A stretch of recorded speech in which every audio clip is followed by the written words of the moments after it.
एक राजस्थानी गज़ल के कुछ शेर अशार देखिए। वाने हड़का बोल बोलता शर्म कठे आवे छे, शब्द माणसूं छाती छोलता शर्म कठे आवे छे। वाने हड़का बोल बोलता शर्म कठे आवे छे, शब्द माणसूं छाती छोलता शर्म कठे आवे छे।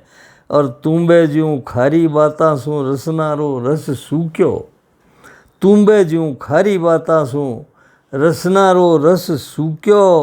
और विखरी वेला बीज बोवता शर्म कठे आवे छे। और एक शेर देखिए। ओठ जीभ इमृत वाणी री, माणी कंठारी, मर्यादा अणमोल खोवता शर्म कठे आवे छे। वाने हड़का बोल बोलता शर्म कठे आवे छे।